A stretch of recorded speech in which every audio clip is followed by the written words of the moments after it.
All right, let's talk about him. Patrick Kane, will he or will he not be an Edmonton Oiler? And what will it take for Patrick Kane to come north? All that and much more in today's episode of Locked On Oilers. You're Locked On Oilers, your daily podcast on the Edmonton Oilers. Part of the Locked On Podcast Network, your team every day. Hello and welcome back to Locked On Oilers, part of the Locked On Podcast Network, your team every day. I am your host and former Oilers game day producer, Brett Holden. As mentioned on today's episode, we're going to talk Patty Kane. Could Patrick Kane become an Edmonton Oiler, and what could it possibly take for Kane to come north? We will talk about that in just a second. But also on today's episode, the Oilers face off against the Philadelphia Flyers tonight in Edmonton. We have a little bit of a preview, including some lineup updates for the game. That'll come up in just a second. And we wrap up today's episode with the ghost of Oilers past. And I got to be honest with you, I completely forgot this guy played for the Oilers. So there's a little bit of a hint. All that much more on today's episode of Locked On Oilers. Thank you for making Locked On Oilers your first listen every day. We are free and available wherever you find your podcast.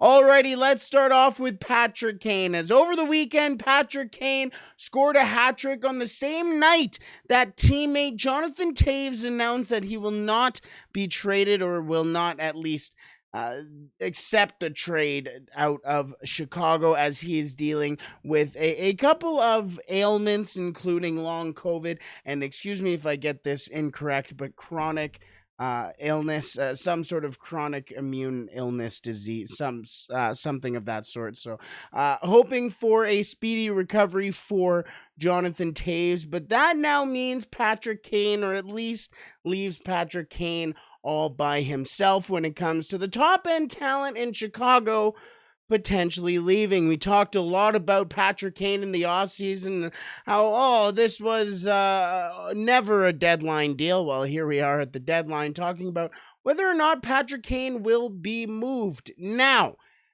Patrick Kane's preferred destination or destinations has already shored up that position, at least on the surface level. The New York Rangers acquiring Vladimir Tarasenko, and the Toronto Maple Leafs acquiring Ryan O'Reilly, leaving Patrick Kane now in a little bit of limbo. He was asked about the Vladimir Tarasenko trade, and it was a weird response. He sat there and said it wasn't my favorite, which is a weird response for a trade that didn't even include your own team.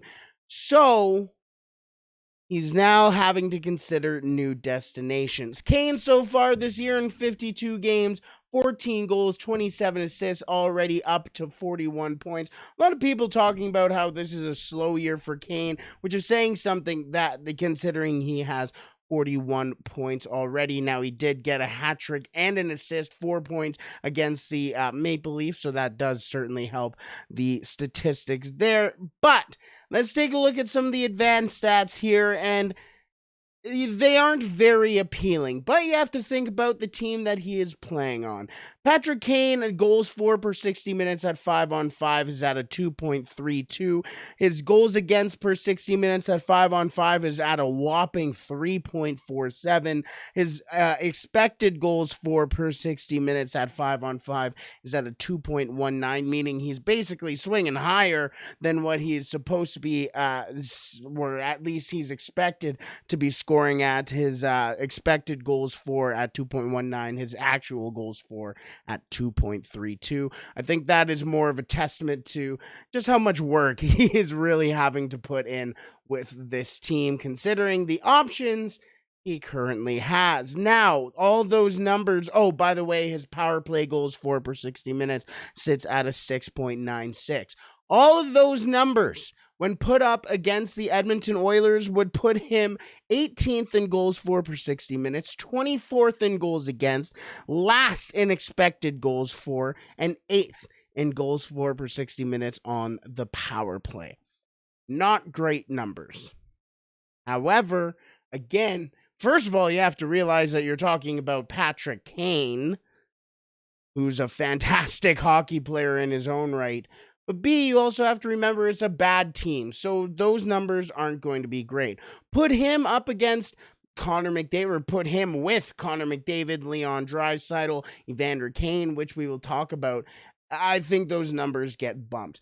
But let's talk about some of those player card numbers that The Athletic has. And I think that kind of more tells you the type of player that, well, the player that you're talking about is when you put them up against the rest of the league, especially when it comes to their positions. It tells you what they are contributing compared to everyone else in the league. So let's start with goals. Goals is currently sitting at the 52 percentile or the 52nd percentile. However, that will go up with the hat trick that he had over this past weekend. And when he comes to the Oilers, or if he comes to the Oilers, it would also certainly go up. Let's go to the assists, where that is where he really, really shines. The 96th percentile in assists, and is on pace for 48 assists. That would be a massive addition to the Edmonton Oilers lineup already, considering you got Leon Draisaitl and Connor McDavid, two of the best passers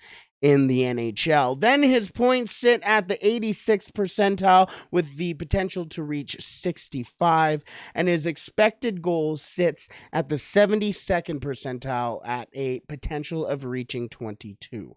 Then the numbers don't get too impressive. His offensive differential sits at a minus 7.1, which puts him in the 8th percentile, meaning that 92% of the league is better than him this season at offensive differential, and he has the potential to reach a negative 9.3, which is not great. And then let's get to the wins above replacement. So basically the how many games you win or lose for your team. He is in the 20th percentile with a minus 0.5, with the potential to actually get up to a minus 0.4. Not much of a difference, but considering he's on the worst team in the league, that's pretty impressive. Now, his ice time sits in the 94th percentile, meaning the Edmonton Oilers could use him in numerous situations. But with that being said, Patrick Kane is also relatively injured. I've heard a lot of people say that, if this player was going through it, they would be sitting. He would be out. That is not what Patrick Kane is doing. I'm kind of concerned about the injury issues for Patrick Kane if he does get traded to the Edmonton Oilers. The Edmonton Oilers don't need that. Now, Frank Saravalli came out with a proposed trade. Now, Saravalli has weirdly been vocal about Patrick Kane to the Edmonton Oilers. He said it on Tim and Friends the other day, and he had a pretty decent article on it as well. Now, he has come out with a potential trade offer for Patrick Kane with the Edmonton Oilers, and here's what he has. Jesse Puljujarvi, Xavier Bourgault, and a 2023 second round pick to the Chicago Blackhawks for Patrick Kane, and a 2025 fifth round pick that would actually go to the third team who would be brokering the deal to take away some of the salary for the Edmonton Oilers. Now, Patrick Kane is currently sitting in the final year of his contract, sitting at $10.5 million, $1 full million underneath, or less than what Erik Karlsson makes. If that $10.5 million were to be retained 25% by the Chicago Blackhawks, that would bump down the price by $2.625 million, making Kane a $7.87 million cap hit for the Oilers. 30% would make it a $7.35 million cap hit, 40% $6.3, and 50 $5.25 million. The Oilers can get a team to broker 20%, and the Blackhawks broker another 20%. There's 40% right there, and the Oilers only have to pay $6.3 million. Not too bad. And then, in that case, the Edmonton Oilers forward group would look like this.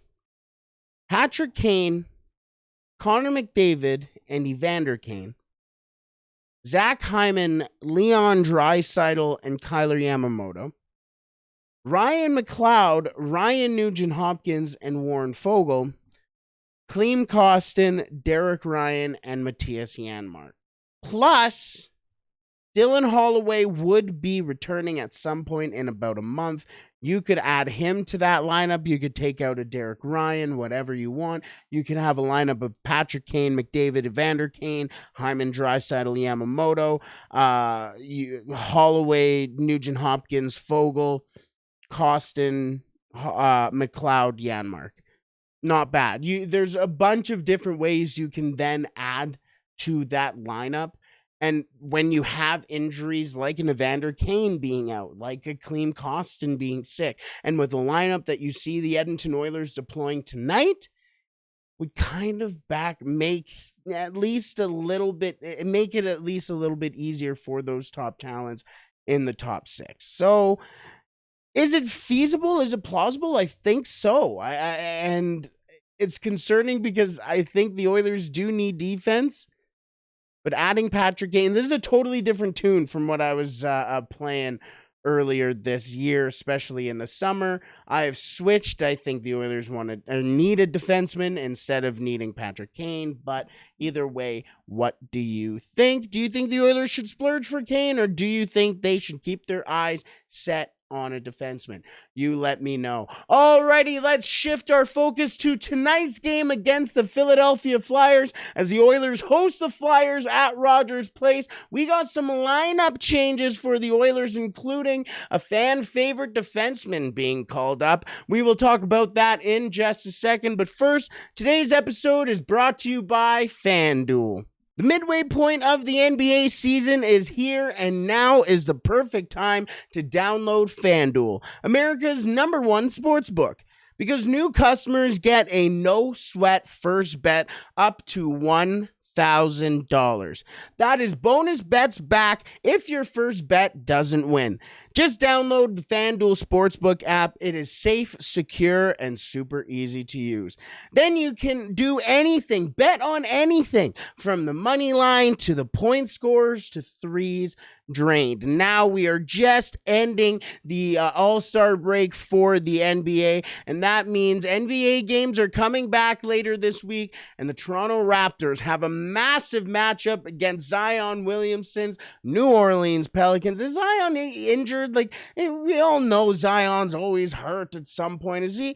It seems like a day-to-day thing. Oh, my foot's hurting today. I think it's a safe bet to bet on whether or not his shoe is going to burst in a game. I love Zion. But speaking of this game, we now have a potential point spread for this game, and the point spread is sitting at 226. So the over for 226 is at -110, and the same for the under. That's not bad. So that's what, 113. That's pretty. I would take the over. I don't know. Plus, right now, the Raptors are the favorites at -184.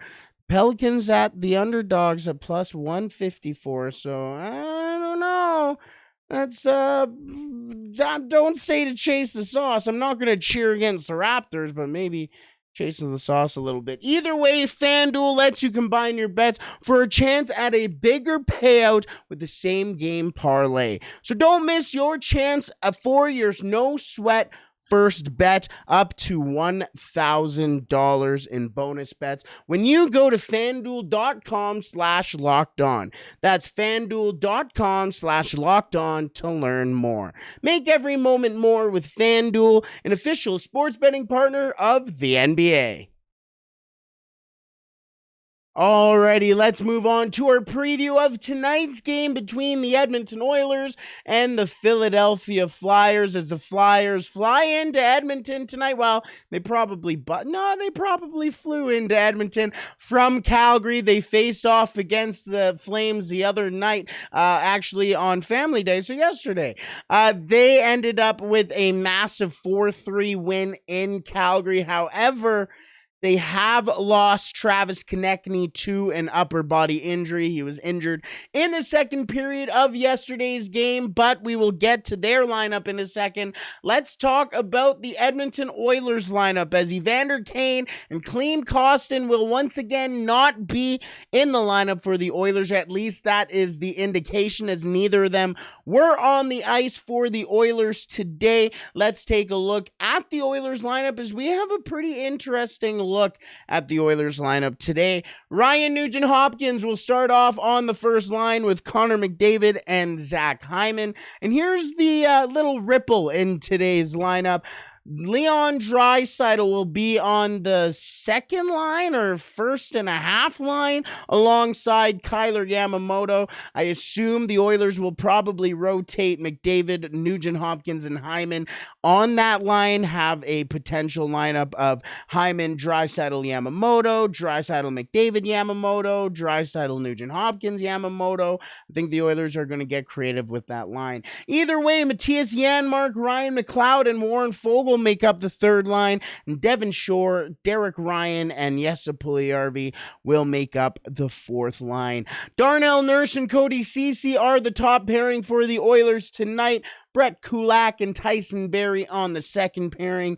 Philip Broberg and Evan Bouchard will be the third pairing. And yes, the Edmonton Oilers seem to be going 11-7 tonight, as they have recalled Vinny Desharnais from Bakersfield off of his loan, and Stuart Skinner will get the start for the Oilers. Now, let's talk about Vinny Desharnais for a second. Vinny Desharnais, his sickness over the last couple of days has been strep throat, which is not a pretty thing to have. It is a very difficult thing to get through, especially considering you can't eat, you can't swallow. So he has said that he has been better. He said he wasn't able to really eat for 2 days, so that's not very good for the energy, but did spend, I think it said, about 8 hours or 13 hours in Bakersfield, quote unquote, spent a lot of time sleeping, so that is good to see. Now, let's get to the Flyers lineup, as there's also a little interesting thing between the goaltenders tonight once again. But on the Flyers side, Kevin Hayes will be on the top line with Scott Laughton and Wade Allison. James Van Riemsdyk on the second line with Morgan Frost and Owen Tippett, who's having a good year. Really good to see Tippett have a solid year. Nick Delorier on the third line with Noah Cates and Patrick Brown. And the fourth line is made of Ollie Lixel, who made his NHL debut last night against the Calgary Flames, Joel Farabee, and Kiefer Bellows. Ivan Provorov, or at least, I should say Lixel's first opportunity this year. I'm not sure if it was his first NHL. I'm pretty sure it was, though. Ivan Provorov on the top pairing with Travis Sanheim. The last time these two teams played, Cam York was with Provorov. However, tonight Cam York will be on the second pairing with Rasmus Ristolainen. Nick Seeler and Tony DeAngelo make up the third pairing. And Carter Hart gets the start for the Philadelphia Flyers, as once again we shall have two Edmonton goaltenders facing off against each other. Stuart Skinner from Southside Athletic Club and Carter Hart from Sherwood Park, as they actually met up in Bantam, if I'm not mistaken. It was that Skinner mentioned, and they just kept going through the ranks. Could you imagine those battles that some of those teams used to have? I mean, you can go through some of the local players that have been playing. I mean, Reed Schaefer's a local guy, not in the same age range of Stuart Skinner, but Reed Schaefer, Dylan Gunther was a local guy. You have guys like James Hamblin, Tyler Benson, were all on those teams too at Southside Athletic Club. I could mention a lot of SSAC guys, but great to see some of those Edmonton talents face off against each other in an NHL game. And the last time these two teams met, that was the goalie battle once again, and it was Carter Hart getting the win in that one. And Stewie even said he wasn't happy that Carter Hart got the victory over him. However, it was a 2-1 victory in a shootout, and Skinner has nothing to hang his head on. Is in that game 35 saves on 36 shots. It was a 2-1 final in Philly. That was actually a fun one. Well, it was a sleeper, but a fun one for local hockey fans. Now, the potential for the Flyers as well is that without Konechny, they may go 11-7, so don't be surprised if Licksell is not in the lineup for the Flyers. They may go 11-7 as well. Now, the Flyers so far this year, 23, 25, and 10. Now, some of their advanced stats aren't that impressive. Their expected goals for per 60 minutes at 5-on-5 sits 25th in the league at 2.38. Their expected goals against per 60 minutes at 5-on-5 is tied for 22nd, and their goal differential at 5-on-5 is at -11, which is 23rd in the league. The reason why I mention that is because the Edmonton Oilers have been far better at 5-on-5 this season, especially over the last couple of weeks, and especially over the last couple of seasons as well. As right now, the Edmonton Oilers expected goals for per 60 minutes at 5-on-5 is currently 7th with a 2.89. Goals against per 60 at 5-on-5 sits at 2.56 and 14th in the league, and their goal differential at 5-on-5 +9, 13th in the league. Really good to see for the Oilers, and a good sign for a team who already has the best power play in the league. If they can figure it out at 5-on-5, they will become a scary team to contest with. But the Oilers are coming off 4 straight losses, 3 of them coming after being tied after 60 minutes. The Edmonton Oilers look to crack that 4-game losing streak at home against the Philadelphia Flyers, where they lost just a couple weeks ago 2-1 in another post 60-minute game, 2-1 in Philly. We shall see if the Edmonton Oilers are able to pull it off. Let's wrap up today's episode with the ghost of Oilers past, and this one is a guy I forgot about, honestly, that he did play for the Oilers, but it was only a couple of years ago, and the Edmonton Oilers were his 3rd Western Canadian hockey team he played for in the NHL. There is your hint. We will get to the Ghost of Oilers past in just a second, but first, today's episode is brought to you by Athletic Greens. Our next partner has a product I use literally every day. I started using AG1 because I wanted to better my gut health, optimize my immune system, and I wanted to do so without taking so many pills. And that is exactly what I get with AG1. So, what is this stuff? With one delicious scoop of AG1, you're absorbing 75 high-quality vitamins, minerals, whole food source superfoods, probiotics, and adaptogens to help you start your day right. This special blend of ingredients supports your gut health, your nervous system, your immune system, your energy, recovery, focus, aging, all of the things. All while still being lifestyle friendly. Whether you eat keto, paleo, vegan, dairy-free, or gluten-free, it is all good for you. Plus, it contains less than 1 gram of sugar, no GMOs, no nasty chemicals or artificial anything, all while still tasting great. Plus, it costs less than $3 a day. You are investing in your health, and it's cheaper than your cold brew habit. Athletic Greens has over 7,000 5-star reviews and is recommended by professional athletes. Right now, it's time to reclaim your health and arm your immune system with convenient daily nutrition. It's just 1 scoop in a cup of water every day. That is it. No need for a million different pills and supplements to look out for your health. To make it easy, Athletic Greens is going to give you a free 1-year supply of immune-supporting vitamin D and 5 free travel packs with your first purchase. All you have to do is visit athleticgreens.com/NHL network. Again, that is athleticgreens.com/NHL network to take ownership over your health and pick up the ultimate daily nutritional insurance. Alrighty, let's wrap up today's episode with the ghost of Oilers past. And this one, genuinely, when I click, to be completely transparent, I just go on like an all-time Oilers lineup page, and I just go up and down and up and down and up and down. Whenever I get tired, I click, oh, there's a player. It's normally like a 7-player process, but today I came across one and I sat there and went, did this guy really play for the Oilers? And it wasn't that long ago. I sat there and went, there's no way this is true. And it was. He played 34 games for the Edmonton Oilers back in 2019-2020, so not that long ago. He was an Edmonton Oiler 3 years ago. And that was Marcus Granlund. Yes, Marcus Granlund played 34 games for the Oilers back in 2019-2020. I totally forgot about this. And then I started seeing some of the photos. I was like, oh, yeah, this guy.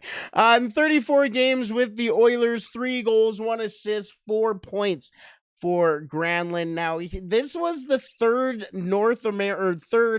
Western Canadian team that he played for in the NHL. He played a couple seasons with the Flames, a couple seasons with the Canucks, and played 34 games with the Oilers. When the Edmonton Oilers on July 1st, 2019 signed Marcus Granlund to a 1-year, $1.3 million contract.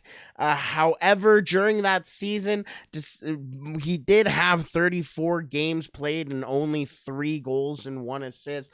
So he did eventually get waived and sent down to Bakersfield, where in 20 games he would score 6 goals, 9 assists, 15 points. Not bad, 15 points in 20 games. However, later in that 2020 year, at least early, I should say, in 2020, the pandemic did hit, and Granlund never returned to the Edmonton Oilers and never again returned to the NHL. After the pandemic, Marcus Granlund would head over to Russia, signed in the KHL with Ufa. Yes, Ufa, UFA, where he spent 2 seasons with Ufa in the KHL, playing 91 games for Ufa, 31 goals, 60 assists, 91 points. 91 points in 91 games. Marcus Granlund, everybody, a point-per-game player in the KHL. However, at the start of this season, Marcus Granlund is still an active hockey player, currently playing in Switzerland for Lugano. In 42 games for Lugano, Granlund currently has 20 goals, 19 assists, 39 points. Where was this when he was with the Oilers? What the heck? I mean, the last time he played North America had 6 goals, 9 assists, 15 points with Bakersfield, 3 goals, 1 assist, 4 points with the Edmonton Oilers, and then all of a sudden he goes to Russia and becomes Europe, I should say, becomes a point-per-game player over there? What is going on? So yes, HC Lugano currently has former Edmonton Oiler and ghost of Oilers past for today, Marcus Granlund. Alrighty, let's wrap it up there, folks. As mentioned, the Edmonton Oilers face off against the Philadelphia Flyers tonight at Rogers Place. 7 o'clock puck drop. It is an all Edmonton goalie battle, or all Edmonton area goalie battle. Southside Athletic Club, Stuart Skinner and Sherwood Parks, kinda hot, face off against each other. Get the starts tonight in the crease. That all at 7 o'clock. And hopefully the Southside Athletic Club alum Stuart Skinner can get the win, so all night we can play La Bamba, baby.